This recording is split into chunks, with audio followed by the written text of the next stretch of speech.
Well, hello, everybody. Welcome back to Cocktails and Rocktails with me, your most notorious groupie, Alison Rouse, author of this little book right here, these other little books where you can get that down in that description. Hit up that link tree, go check out my merchandise, everything.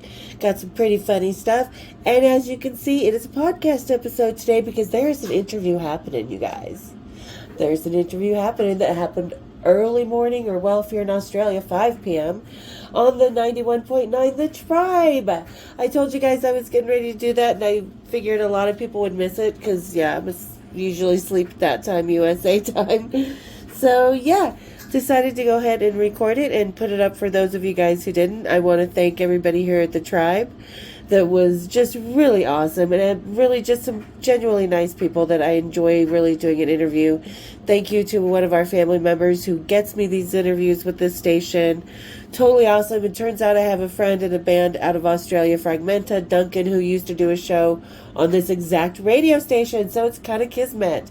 And again, thank you so much to 91.9 The Tribe for having me on. I absolutely have a great time with you guys, and I look forward to any future interviews we'll be doing. I love it. Thank you so much.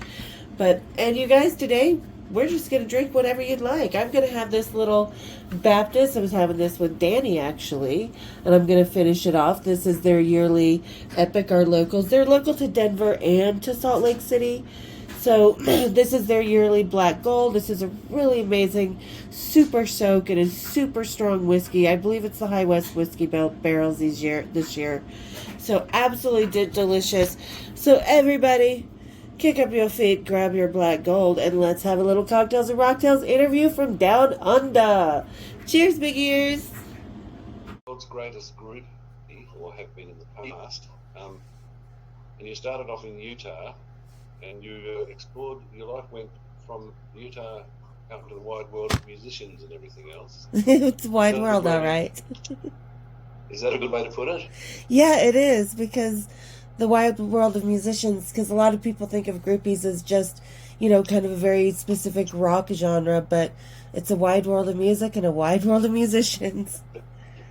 I was saying before, I think it's the wrong title, because when you think of groupies, you think of girls that climb out their parents' window and go and hang out outside the window of the rock band trying to get into their window and, then sneak back home again like groupies. But it's a lot more than that for you. You've actually joined the scene, so to speak, and made friends and lifelong associations with lots and lots of people. It's more like a world that you sort of joined. So I don't think groupie is the right word. Well, I think depends on how you approach the word groupie, because society does make it such a negative thing. But groupie to the to the musicians is very much part of that family, a good friend, part of the social circle. So it really depends on how you approach the word.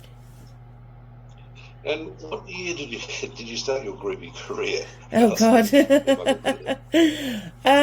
about 1980, technically 85-ish, 84-ish. I met my first band, Van Halen, with David Lee Roth, at a hotel I was staying at. For a lot of people don't know the Masons, the society group, they have a women's side, and we were on a convention for the women's side. Okay, yep. And that's where you met the band? Yep, met the band at their hotel. Right. And from there, you spearheaded out into the rest of the world. Now, was it just America, or did you ever go overseas and hang out with all the good musicians? Did I go where and hang out with all the... Overseas. Oh, yeah, I did, absolutely. I mean, it started off, Denver was very close to Salt Lake City, because a lot of people don't realize Salt Lake City was the groupie capital of the world in the 80s. It was a lot of rebellious preachers' daughters in Utah. Well, see, here in Australia, I think of Salt Lake City as a very demure, well-behaved, religious almost type of place. But it sounds like the opposite. It is. That was half the fun of it. It was a very unassuming place, and a lot of bands would take 2-3 days off in Salt Lake, and you'd really get a chance to bond with them. I think that kind of really made the difference, rather than going through Omaha, Nebraska for 24 hours. You might have someone you jump off. You couldn't do that in a place like New York or Um, or somewhere not on the same too much? level, I don't think. I think in New York City it's a lot more business oriented because you have record companies, everybody wants to meet you in New York, you know. It's a Yeah, lot more yeah. superficial. As to where Salt Lake, they could really relax. We have no motivation besides a good time. Yeah, that sounds great. And also, it said I was Googling you up, and I don't think this is the right place. It said the fastest person to cycle around Guam. Yeah. That's not you, is it? Is that you? Yeah, that's me. That was You kind of a what? joke because I had spent some time out in Guam dancing. So Did it's you? a very small island. It's like 10 feet by, or 10 miles by 18 miles. It's mainly military, isn't it? Yeah, there is a military base out there. But it's Yeah. also So a you get very into kind of quick and easy weekend tropical vacation for people in Japan or Did you get into the Guinness Book of Records with it? I not yet. I was trying. Oh, here comes my cat. I'm so sorry. Oh, that's fine. What's the cat's name? That is my baby beluga. He's a 17-pound baby and very Beluga. hungry. He's hungry, yeah, you're very right. They're always hungry. They are. Now, I was just looking at a bit of your previous YouTube stuff and a couple of interviews and things, trying to do my research as we do. Mm-hmm. We've got to do it ourselves here at the community radio station.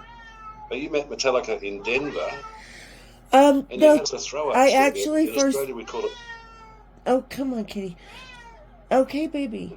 I actually first met Metallica in Salt Lake City. They were opening up for Oh, Ozzy. okay. They weren't the big band that they are now.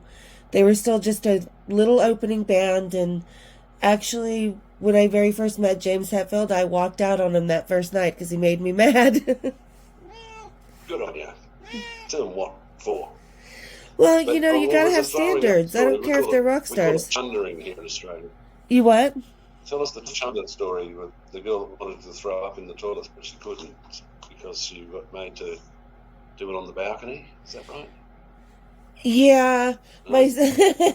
my friend Danny, we were in Denver. We were hanging out. It was during the Black Tour, and we were in a club, and there was a couple different parts. So where there was this local band playing, there was a balcony above them and a bar behind that. So Danny had to get sick, and I was gonna rush her to the bathroom, 20 feet away, just 23 feet away to that bathroom. And Lars is like, Easy "No, I'll peasy. take care of her. That's my girl." Oh no. He decided to put her face over that balcony. She started throwing up. It was splashing off the cymbal onto the bass player. It was just Onto not the pretty. bed. Oh. She threw up onto the bed. Well, My technically it was onto the cymbal. It just sort of splashed onto the rest of the band. I suppose they water off a duck's back to a band like that. They go, oh yeah. No, it must have been a shock coming from the heavens. Well, yeah, it was kind of a shock because when they saw us walk in, here's this local band. They got their chest puffed out a little more because, oh my God, it's Metallica, the biggest band in the world. This is going to be a great night. Not so much. At one stage you met the Jacksons, is that right? Yes, I did. It was I first moved to Las Vegas, and my best friend and I were hanging out with the guy who eventually sent us to Japan when we escaped the Yakuza. And the Jackson 5 and Paula Abdul and Boys to Men were all celebrating the 1-year anniversary of Motown Cafe. And we just happened to meet Joseph Jackson, Tito, and Jermaine. And Jermaine had more makeup tattooed on his face than I could put on. Was Michael with them or not? No, Michael was not with them. Unfortunately, I don't think, from what I got, he wasn't very close to the rest of the family. He kind of was very isolated, especially from Joseph. And Joseph freaked me out. I could see why.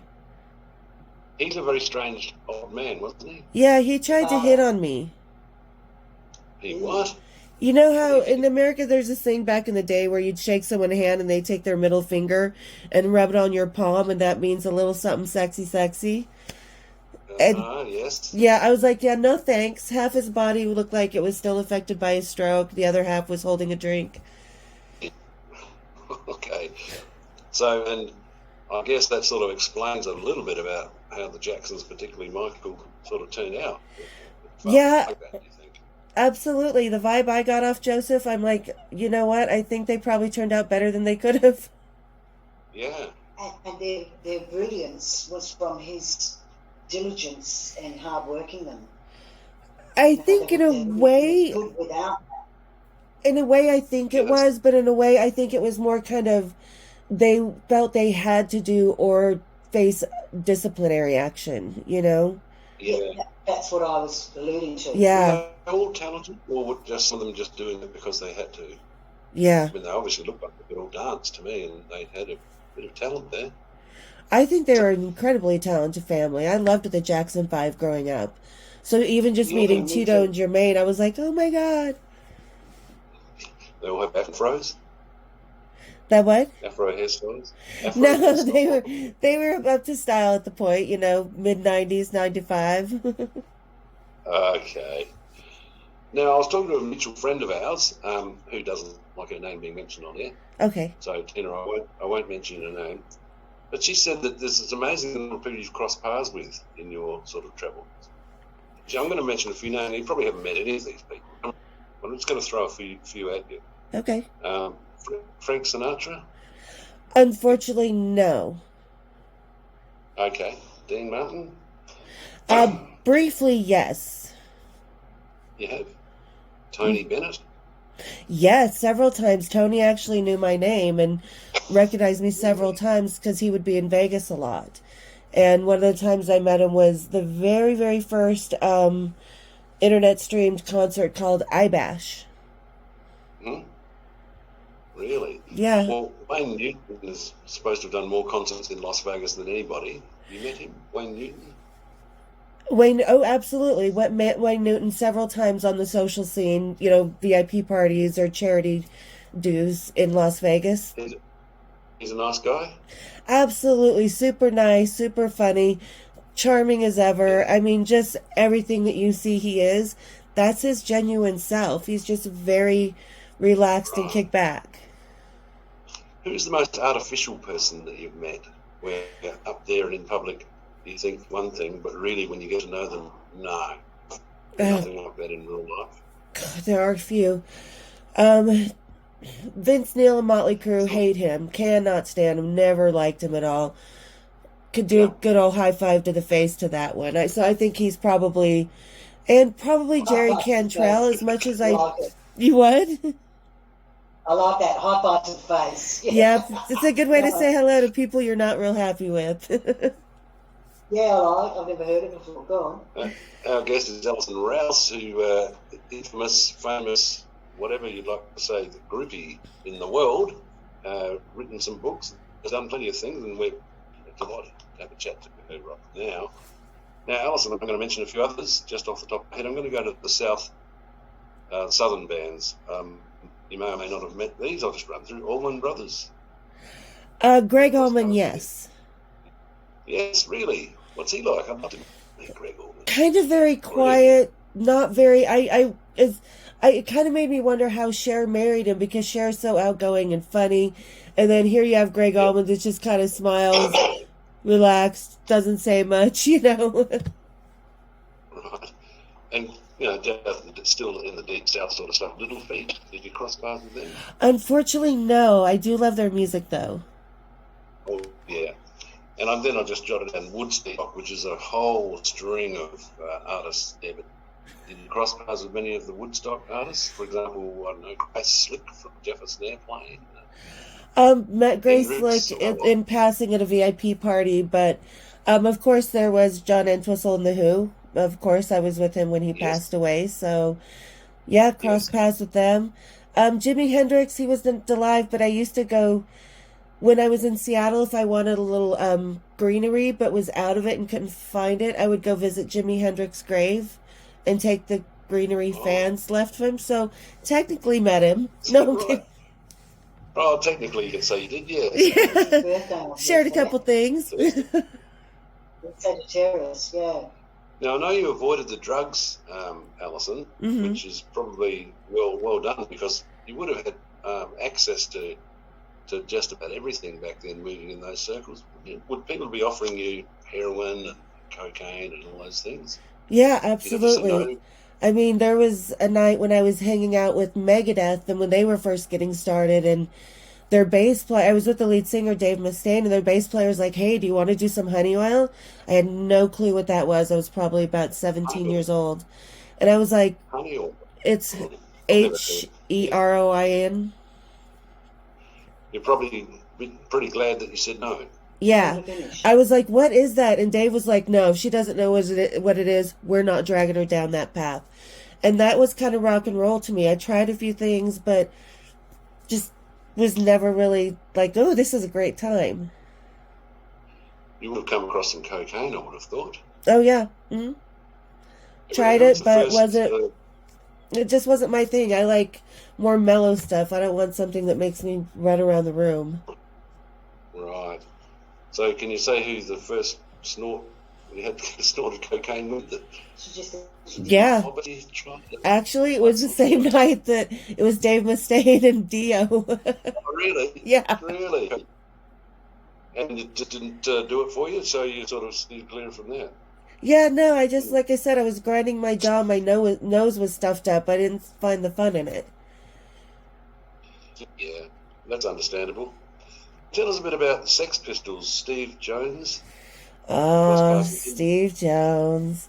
Yeah, well, there was a girl in Seattle that we were really great friends. I had done a lot for her, then she stabbed me in the back.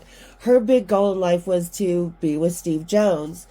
And I happened to be down in Vegas, and there was this kind of super group playing that was called Neurotic Outsiders, which was Steve, John Taylor from Duran Duran, and Duff and Matt from Guns N' Roses.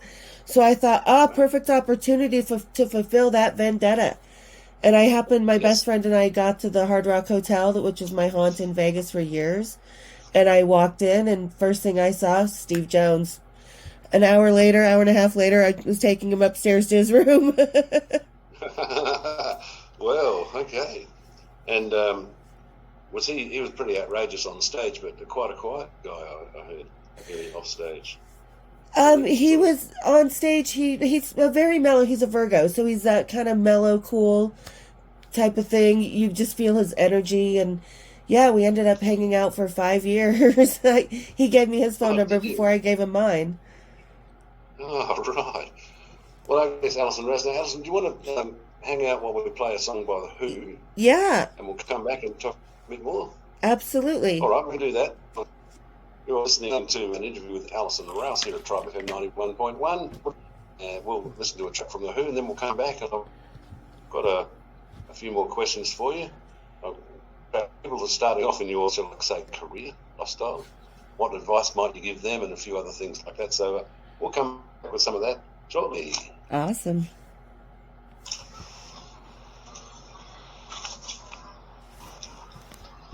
Festival there in 1967. We're chatting to Alison Rouse. And Alison, I hope we've still got you. I'm still here. Oh, yeah, it's great. Hang on, I'll just turn this off. God, things don't behave themselves. Yeah, great, Alison. Now we're talking about your life, your career. Where do you think you might end up in 5 years' time? Well, if everything goes right, I'd like to sell the purchase rights to my book for a series or movie, because I think we need a little fun and rock and roll in the world right now. And just to be relaxed and retired, I would like to move back to Seattle or get a place in Spain. So, yeah, that's about it. Okay.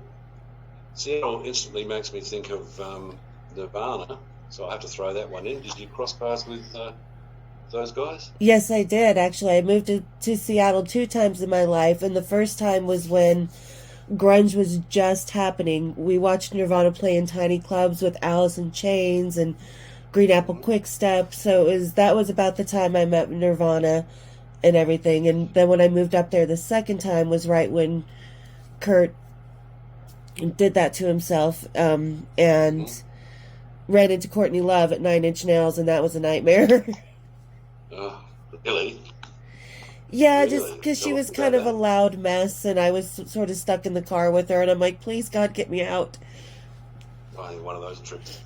Yep. Oh, well, all right, we'll let that one slip through to the keeper, as we say here in Australia.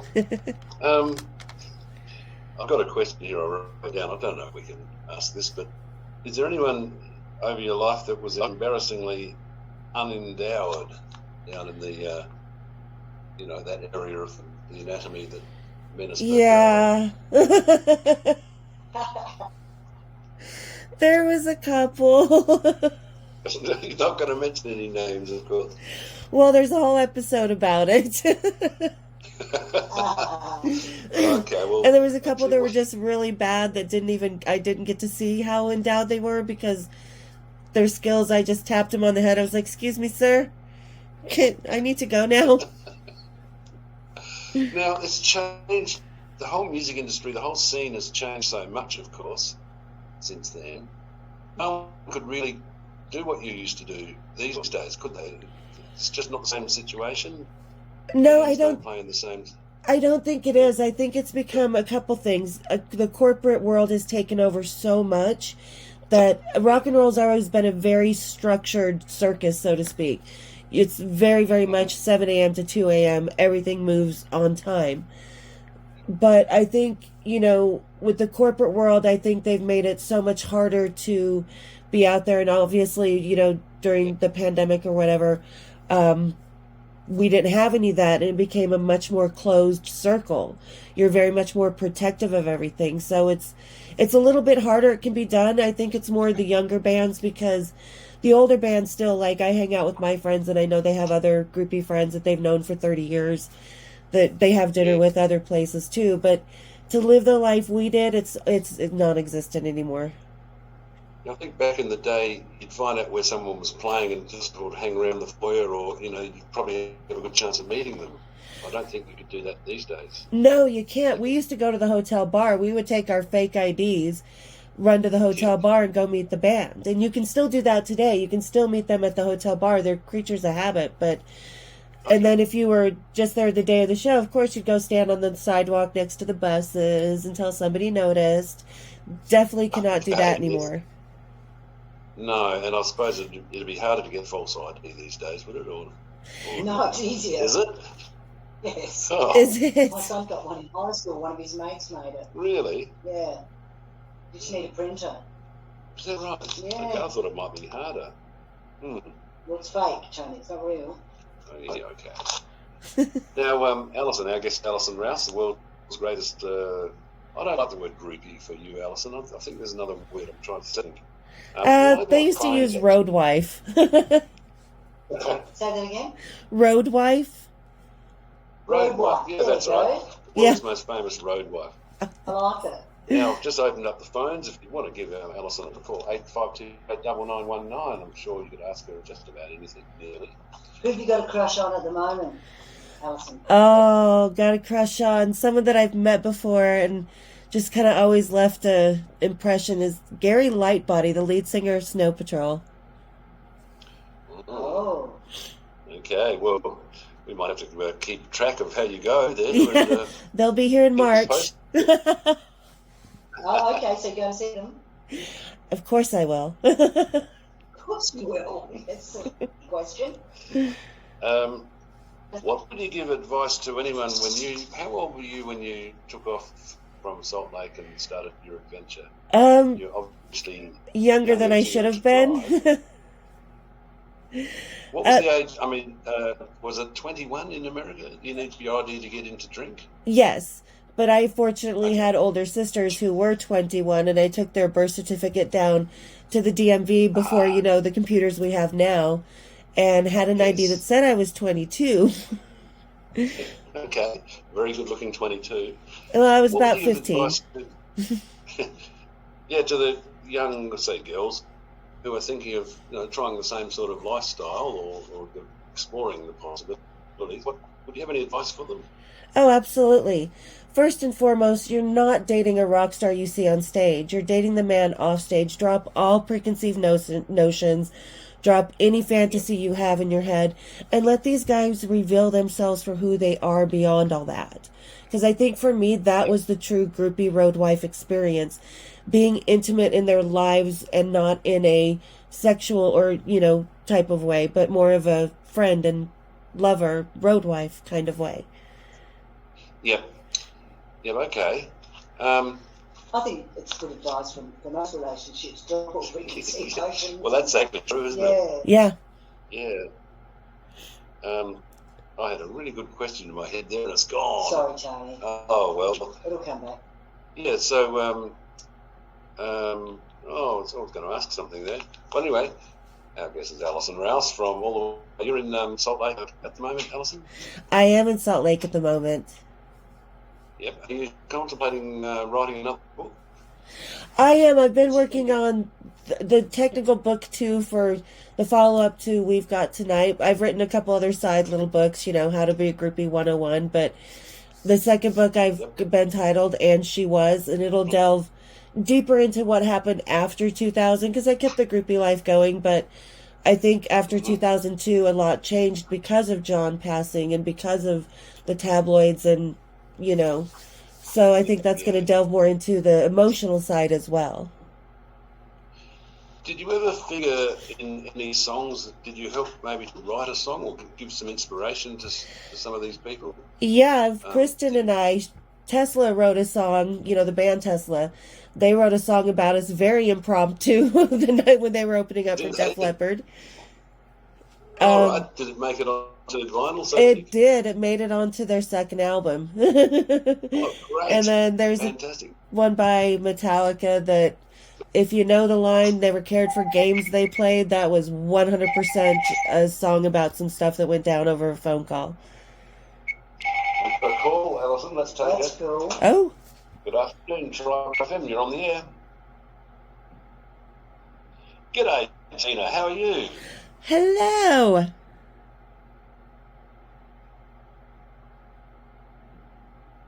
Yeah, I'm good. Whoa. And someone, Alison, are you still there? Oh, I'm still here. I cannot hear Tina, though.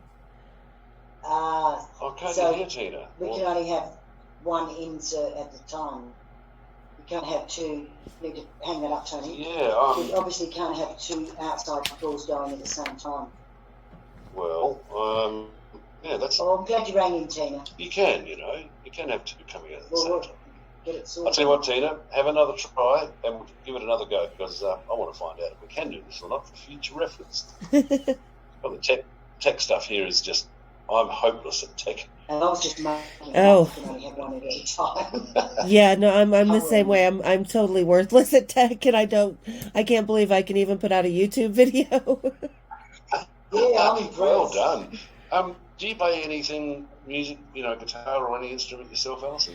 I grew up playing piano and singing, but no guitar, unfortunately. Hello, you're on the air, Tina. I'm going, well, now, we don't know if Alison can hear you or not. No. Oh, no. This is... That's what I'm thinking, but Tony seems to think he can do it, but obviously... We'll try the old-fashioned way. Right. He's going to put the phone up to the... Putting the headphones up to the microphone. Speak, Tina. And Very old... Yeah, speak. Can you hear her, Alison? Barely. I can hear her.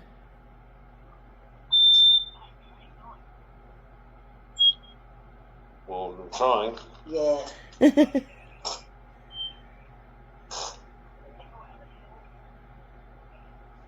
Yeah.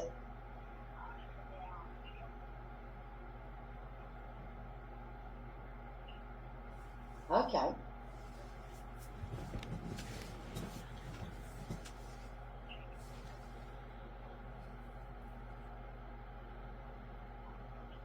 Right. Yeah. Okay.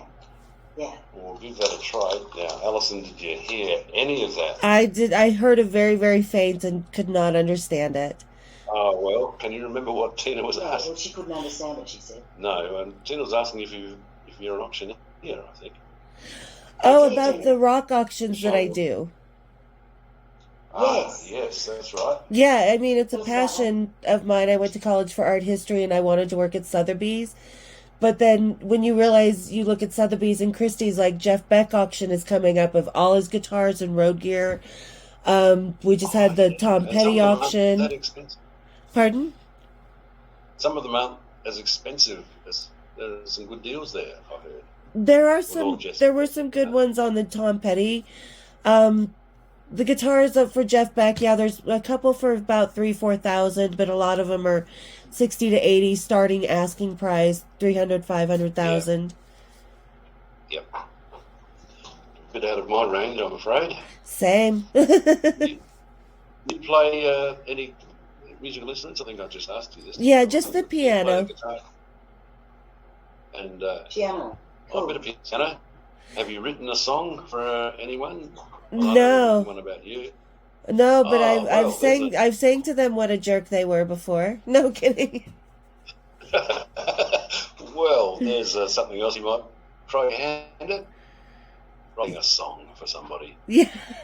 Let somebody else be my muse for a change. Okay, well, look, we'd better get moving, I suppose. Thanks for the chat, Alison. No, thank you. Have we missed anything? No, you've asked a lot of great questions. If you have any more, I'll ask a couple before we go. What's the name of your book? It's called We've Got Tonight, The Life and Times of Notorious Groupie Alison Rouse. We've Got Tonight, The Life and Times of Notorious. Okay, and people can find that obviously online. Yes, Amazon. Amazon. And you've got a YouTube channel. Yep, it's called Cocktails and Rocktails. Again, shall we? Southern Rocktails, is it called? Yep, Cocktails and Rocktails. Kick back, have a cocktail, and I'll tell you my rock tales. Cocktails and Rocktails, yeah, excellent.